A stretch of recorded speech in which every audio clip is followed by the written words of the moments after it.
पुष्पा जी, हमें आपसे ही उम्मीद नहीं थी। आपको दिखाई नहीं देता है, आपने इतनी बड़ी बात हमसे छुपाई। हम डर गए थे मैडम सर। हमें लगा अगर आपको पता चल गया हमारी आंखों के बारे में तो आप हमें ड्यूटी के लिए अनफिट मानकर हमें घर पे बिठा देती। हमारे हाथ में वीआरएस थमा देती और रिटायरमेंट से पहले ही हमें घर बैठ जाना पड़ता। अगर ऐसा होता तो हम तो जीते जी मर जाते ना। हम कैसे रह सकते थे आप सबके बिना। वैसे भी मैडम सर, बस ये 1 महीने की तो बात है। डॉक्टर साहब ने बोला है कि अगर हम दवाइयाँ ठीक से लेते रहेंगे तो हमारी आंखें बहुत जल्द ठीक हो जाएंगी। तुम क्या अपना सर हिला रहे हो? तुमने भी इनका साथ दिया है। अच्छे से जानते हो ना कि गलत का साथ देना भी उतना ही गलत होता है। मैडम सर, जानते हैं कि हम बहुत बड़का गलती कर दिए, लेकिन क्या करते, इनका नमक खाए हैं, इनको कैसे मना कर सकते थे हम मैडम सर। क्या? हाँ, खाए हैं। दाल सब्जी चटनी पकौड़ी लाती हैं तो सब खाते हैं ना। और मलाइका इतना बढ़िया खाना बनाती है ना कि क्या बताएं मैडम सर। उसका पकौड़ी और आंवला का चटनी आप ट्राई कीजिए। आप सॉरी सॉरी मैडम।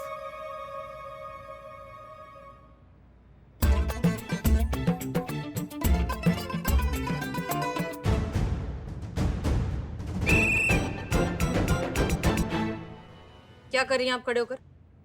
बातें सुन रही थी। वाह, so honest. Thank you.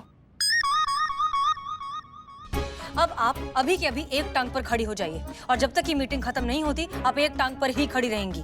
Madam sir, वो मेस में पानी का प्रॉब्लम है ना, तो बाल्टी लेके ऊपर जा रही थी तो राइट पैर में मोच आ गई, मुड़ गया था, तो लेफ्ट पैर पे खड़ी रहूं। उफ, ये मासूमियत। तुम्हें मुर्गा बनना है? नहीं मैडम सर, बिल्कुल भी नहीं। Sorry madam sir. गुड, खड़ी रहिए ऐसे। तो कहाँ थे हम पुष्पा जी? अब हमसे गलती हो गई, हमें माफ कर दीजिए। हम आपसे दूर नहीं रहना चाहते थे, इसलिए हमने हमारी आंखों की ये बात आपसे छुपाए रखी। क्या पुष्पा जी? नहीं, हमको भी नहीं पता चला मैडम साहब। जय हिंद। जीते। क्या पुष्पा जी, आप भी कहा? नोच क्यों रहे हैं हमें? चूटी क्यों काट रही हैं आप? अरे हम चूटी नहीं काट रहे, ये कुछ लगा था ये हटा रहे थे। हम चूटी काय काटेंगे, टोपा थोड़ी है हम।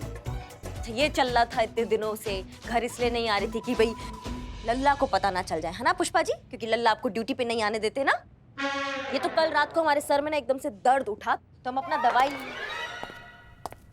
सॉरी। तो हम ये बता रहे थे कि हमारे सर में दर्द उठा ना मैडम सर, तो हम दवाई लेने गए। वहाँ हमारा विटामिन का जो गोली हम रखते हैं वो गायब था। वहाँ हमको ये मिला, ये देखिए, ये आँख का दवाई। पुष्पा जी आपका है ना?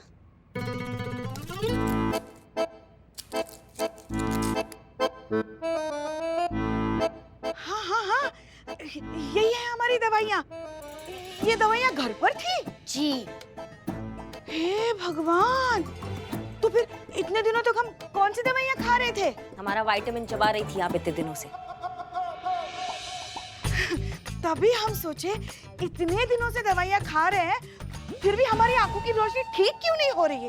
ये क्या किया शिव जी आपने? अब ये जो दवाइयाँ ना ये चबाइए, आंखों की रोशनी वापस आ जाएंगी। ठीक है पुष्पा जी? हाँ। पुष्पा जी,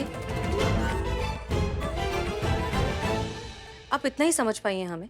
आपको सच में ऐसा लगा कि अगर आप हमें सच बता देती तो हम आपको नौकरी से निकाल देते? एक बार सच कहकर तो देखती। हम एक टीम है पुष्पा जी, हम आपकी मदद करते। भूल हो गई मैडम सर। अब हो गया सो हो गया। अब आप अपनी सारी दवाइयाँ टाइम पर लीजिए और डॉक्टर जो भी इंस्ट्रक्शन दे वो सब अच्छे से फॉलो करिए। जी। और जहाँ तक बात है रमित वाले मामले की, तो गलती तो आपसे हुई है पुष्पा जी। और अब अगर आप ये गलती मानेंगी ना तो मीडिया और पब्लिक हम पर प्रेशर डालेगी आपको नौकरी से निकालने का। अब मैडम सर ऐसी परिस्थितियों में क्या कर सकते हैं हम, आप बताइए। सॉरी। तुम सीधा नहीं खड़ी रह सकती हो क्या? सॉरी। एक ही तरीका है, अगर किसी तरीके से टोनी अपनी गलती मान ले और ये स्टेटमेंट दे दे कि ये सब उसकी वजह से हुआ है और ये कहे कि पुष्पा जी आधा झगड़ा हो जाने के बाद इन्वॉल्व हुई थी और इस गलतफहमी में आकर उन्होंने रमित को पकड़ लिया, तो ये प्रॉब्लम सॉल्व हो सकती है। पर नहीं मैडम सर, आपको लगता है कि ये टोनी जैसा घटिया और अड़ियल आदमी ऐसा स्टेटमेंट देगा? देना तो उसे पड़ेगा, गलती की है उसने तो सबक तो सीखना ही पड़ेगा। सड़क पर किसी की भी गुंडागर्दी बर्दाश्त नहीं की जाएगी, ये अब हम उसे सिखाएंगे। ठीक है मैडम सर, उसको समझाएंगे, उसे एफआईआर खारिज करवाएंगे ताकि हम प्रतियोगिता में लास्ट नंबर पे ना आए। अब सबके दिमाग से अभी तक प्रतियोगिता का भूत नहीं उतरा है। करिश्मा सिंह, सबसे पहले ड्यूटी, बाकी सब कुछ बाद में। क्लियर? जी मैडम सर। आप सब जा सकते हैं। जी। संतोष शर्मा, हाँ आप भी। हाँ, थैंक यू मैडम सर। दर्द हो गया क्या पैर संतोष? करिश्मा सिंह, जी मैडम सर। आप ठीक है ना? आप इस तरह से लंगड़ा कर क्यों चल रही हैं? पुष्पा जी मैडम सर, क्या बताएं हम, पुष्पा जी का भी छज्जे पे सारा सामान रख दिया उन्होंने, वो उतार रहे थे हम, वो पूरा ट्रंक हमारे पैर पे आके गिर गया, तो थोड़ा सा, पर ठीक है, वो 1-2 दिन में ठीक हो जाएगा मैडम सर, कोई टेंशन का बात नहीं है। ठीक है। हम जाए? जी, जय हिंद। जय हिंद।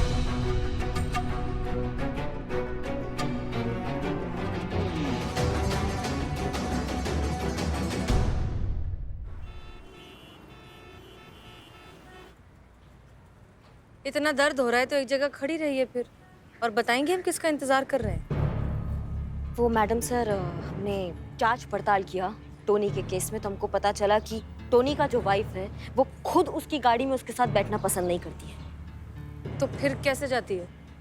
वो बस वो आने ही वाली होंगी, वो आपको बता देंगे। मैडम सर आ गई। रिक्शा में? नमस्ते मैडम, मैं सुनी थी, टोनी की वाइफ, म्यूजिक टीचर। आपके पति ने हाल फिलहाल रमित नाम के आदमी के अगेंस्ट एक एफआईआर की थी, हम उसकी तहकीकात कर रहे हैं, और हम आपसे ये पूछना चाहते हैं कि आप अपने पति टोनी के साथ कहीं साथ में ट्रैवल क्यों नहीं करती? देखिए मैडम, मैं ठहरी एक म्यूजिकल टीचर, सीधी साधी, नाजुक, कोमल और सेंसिटिव सी औरत। अब ऐसे में मेरे हस्बैंड हर जगह पे मार पीट गाली गलौज करते हैं तो मैं बहुत डर जाती हूँ।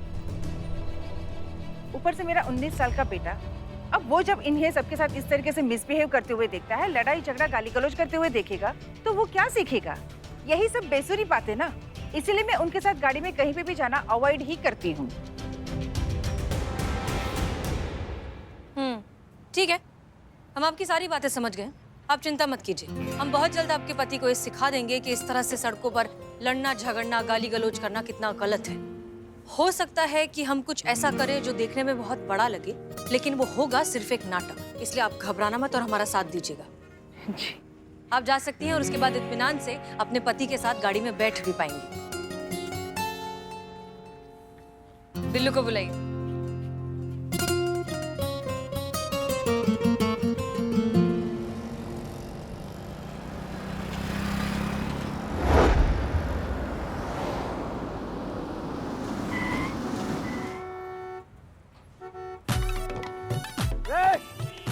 अरे दिखाई नहीं देता है तुमको? टोनी को ओवरटेक करता है रे। अबे हट, अभी दिख नहीं रहा है, सिग्नल है, ग्रीन हो जाएगा तो साथ में चलेंगे बेवकूफ। पापा आपको बेवकूफ बोला? टोनी नाम है मेरा। क्या बोला? क्या बोला रे? बेवकूफ बोला, बेवकूफ बेवकूफ बेवकूफ। अरे टोनी नाम है मेरा। ऐसे टोनी मार दूंगा, टोनी को। पीछे हटो तुम मेरे पापा से। तुम दूर रहो अपने बाप से, हटो। ले क्या? क्या लेके? हथियार? देख में क्या लेके आता मेरे है? पास भी हथियार है अरे बेवकूफ। टोनी नाम है मेरा। मैडम, ये आपका हर बार का है कि इसके चक्कर में अस्पताल के केस के पेपर मेरे हाथ में आ जाएंगे, मैं फिर से पिटूंगा। नहीं मैडम। देखो बिल्ले, ऐसा है कि करना तो पड़ेगा, क्योंकि बात आ गई अब थाने की इज्जत पे, और थाना की इज्जत के लिए हम लेटे हैं स्टिक्की में। अम्मा लड़ो, जाके मारो सबको, नहीं तो बिल्लू निवास हाथ से निकल जाएगा तुम्हारे। हाँ, ये लो अम्मा, जाके लड़ो, जाओ। आ जाना। मार। अच्छा।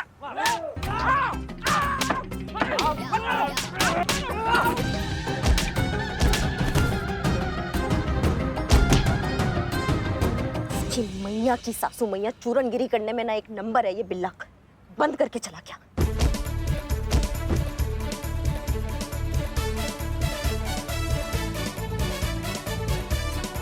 ये तो लगता है कि निकल लिया।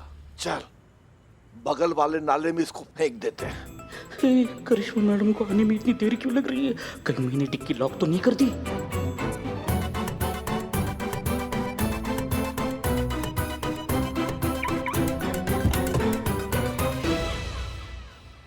एक मिनट रुको, क्या चल रहा है यहाँ पे और क्या हो रहा है? ये अम्मा ये तो मर गया। क्या किया यहाँ पे, क्या हो रहा था? और कौन है, किसने देखा? तुमने देखा है क्या? हाँ मैडम, मैंने देखा है, इसी लड़के ने मारा है। तुम गवाही दोगे? बिल्कुल देंगे, काहे नहीं देंगे। बहुत बढ़िया। बेटा तुम तो गए अब लंबे।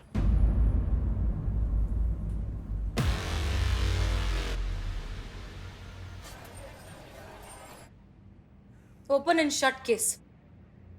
ये साबित हो चुका है कि इस लड़के की पिटाई की वजह से ही उस आदमी का मर्डर हुआ है। आपका बेटा गया उम्र कैद के लिए सर, ले जाओ इसे। जी मैडम। का चल अंदर चल, हो गया पापा। एक ही बेटा है मैडम, उससे गलती हो गई। आपको जो कहना है आप कोर्ट में कहिए, हम कुछ नहीं कर सकते। मैडम प्लीज, मैडम उससे क्या पता था कि इतनी बड़ी गलती हो जाएगी उससे। मैडम प्लीज छोड़ दीजिए उसको। कभी सोचा है आपने कि इस तरह के रोड रेज के कितने केसेस होते हैं हर रोज? लोग छोटी छोटी सी बातों पर अपना आपा खो देते हैं, 1 मिनट के गुस्से के जुनून में आकर एक दूसरे की जान ले लेते हैं। मिस्टर टोनी, आपने कभी सोचा है कि जब आप सड़क पर उतरते हैं तो क्यों आप ही के साथ ये सब होता है? क्यों सब आप ही से आकर उलझते हैं? क्योंकि ये सबसे लड़ते हैं, इनमें पेशेंस ही नहीं है। स्टीयरिंग हाथ में आते ही पता नहीं खुद को सड़क का मालिक समझने लगते हैं। अपने अलावा इन्हें हर किसी की गलती नजर आती है। आज मेरे बेटे की हालत की जिम्मेदार सिर्फ और सिर्फ यही है। मुझे माफ कर दीजिए मैडम, मैं ये भूल गया था कि क्षण भर का गुस्सा किसी की जान ले सकता है और किसी की जिंदगी बर्बाद कर सकता है। आज जब मेरे बेटे पे पड़ी है तब मुझे पता चला कि सड़क पर जो मैं मारपीट करता था उनके परिवार पर क्या गुजरता होगा। मेरे कारण ही इस लड़के की आज ये हाल हुई है। भाई मुझे माफ कर दे भाई। मैडम मैं FIR वापस लेना चाहता हूँ।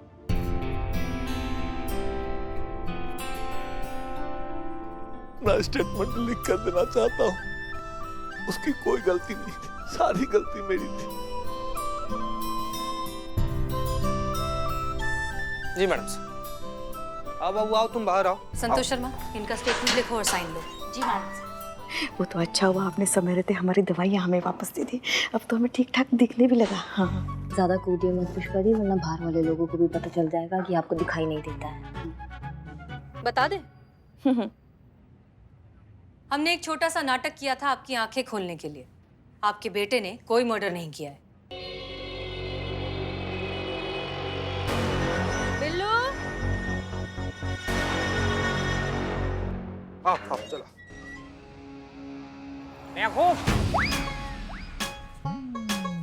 बहुत मैडम, बहुत। आपके बेटे ने कोई मर्डर नहीं किया है। हमारे कहने पर बिल्लू ने मरने का नाटक किया था।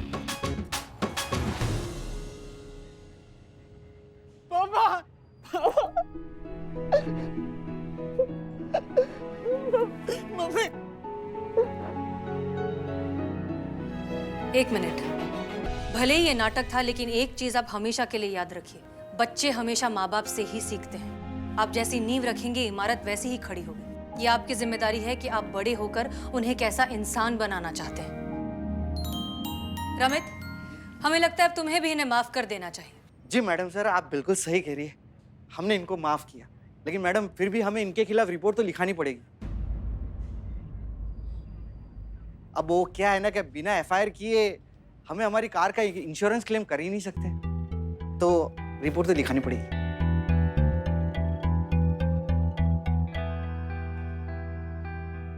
हाँ लिखाओ, मेरी गलती है ना, तो मेरे खिलाफ रिपोर्ट लिखाओ। ठीक है, लिखवा दो रिपोर्ट। मैडम सर, प्रतियोगिता का आखिरी दिन है कल। हम पहले भी कह चुके हैं, हमारा सबसे पहला कर्तव्य है हमारी ड्यूटी, वही है हमारी असली जीत। पुष्पा। जी मैडम सर। नहीं, आप रहने दीजिए। संतोष शर्मा, रिपोर्ट लिखिए। 1 मिनट संतु। मैडम सर, हम लिखते हैं ना FIR। जरा 1 मिनट। हाँ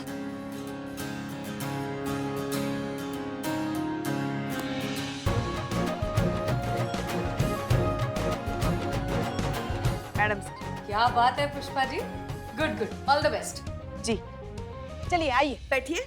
हम आपका आओ, स्टेटमेंट आओ। रिकॉर्ड करें। बैठो बैठो। चलिए बैठिए। मैडम ये ना केस आपको कयामत जी बनकर ही सॉल्व करना था, बाहर का बाहर। अभी देखो एक रिपोर्ट गई तो एक रिपोर्ट आ गई। ऐसे ही होता रहा ना तो हारने के लिस्ट में हमारा थाना लास्ट में आएगा, फिर थाना बंद। थाना तो हम किसी हाल में बंद नहीं होने देंगे। अभी हमारे पास एक हुकुम का इक्का बाकी है, और वो ऐसा इक्का है ना कि पूरा काया पलट देगा। सर आपने अचानक से हमें इस तरह बुलाया, सब खैरियत ना? जी जी सब खैरियत है। अच्छा ये बताइए कि आपको ये कैबिन कैसे लग रहा है? अब वैसा ही लग रहा है सर जैसे हमेशा लगता है। मतलब अच्छा लग रहा है, लेकिन आप ये हमसे पूछ ही क्यों रहे हैं? क्योंकि जो चीज कुछ दिन पश्चात आपकी होने वाली है, हम उसके बारे में आपसे ही पूछेंगे ना। सर ये डीएसपी का केबिन है और हम महिला पुलिस थाने के एसएचओ हैं। इसका मतलब ये तो नहीं कि आप... चिंता मत कीजिए, हम आपको डीएसपी की जिम्मेदारी नहीं सौंप रहे हैं। बात दरअसल ये है कि हमने आईजी साहब से आपका स्थानांतरण यहाँ इस मुख्यालय में करने की प्रार्थना की है। सर लेकिन हमारा तबादला होगा ही क्यों? आपको इस बात का थोड़ा तो अंदाजा होगा ही हसीना जी कि थाना प्रतियोगिता के नियम के अनुसार अगर आपका थाना अंतिम आता है तो उसे बंद कर दिया जाएगा। और आपको तो आपके थाने की स्थिति पता ही है, तो ना चाहते हुए भी थाना प्रतियोगिता का परिणाम आने के बाद हमें महिला पुलिस थाने पर ताला लगाना पड़ेगा। और उसके बाद आपकी नियुक्ति यहां इस पुलिस मुख्यालय में होगी।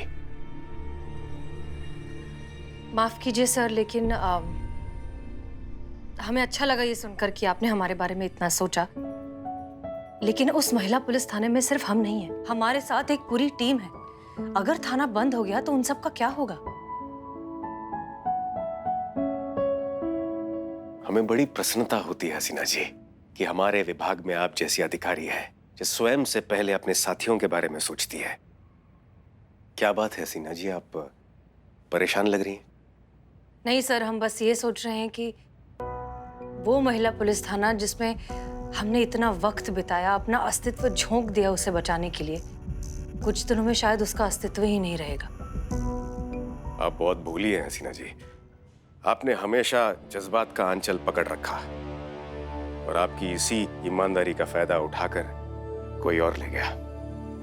इस दुनिया में जीतना जरूरी है, तरीका सही हो या गलत कोई मायने नहीं रखता है। नहीं सर, हम ये नहीं मानते। उस जीत का फायदा ही क्या जिसके बाद हम खुद से नजरें ही ना मिला पाए। इससे तो हार बेहतर है। इसी कारण तो हम आपके प्रशंसक हैं। हमारा मतलब है आपकी विचारधारा के। कल की प्रतियोगिता के लिए हमारी शुभकामनाएं आपके साथ हैं। आपका बहुत बहुत शुक्रिया सर। जय हिंद। जय हिंद।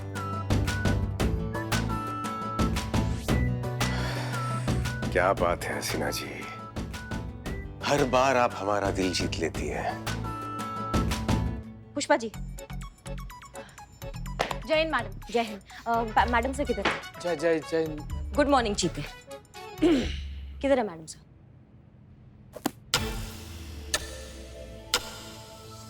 बताइए, वैसे पूरा दिन आपका चप्पड़ चप्पड़ चप्पड़ चप्पड़ चालू रहता है। अब हम जब काम का बात पूछेंगे ना पुष्पा जी से तो कुछ नहीं बोलेंगी। कहाँ है madam sir?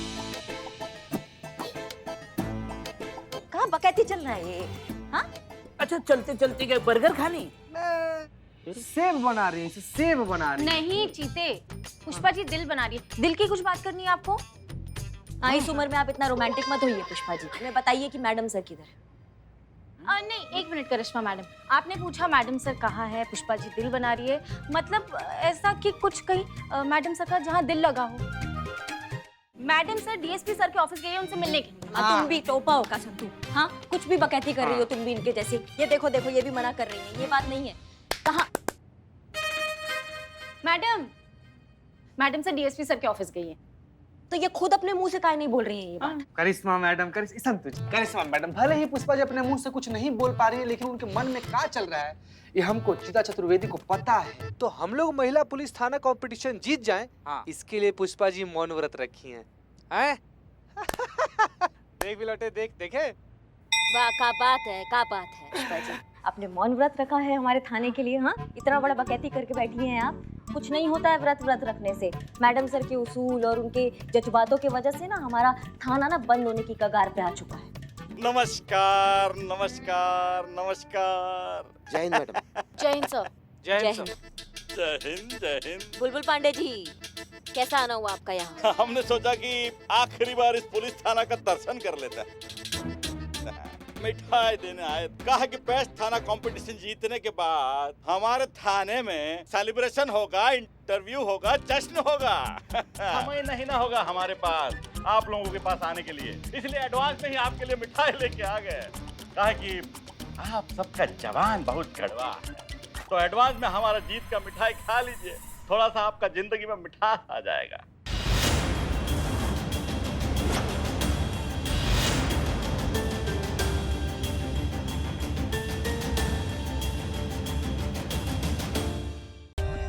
For more updates, subscribe to our channel, click the show links and enjoy watching the videos.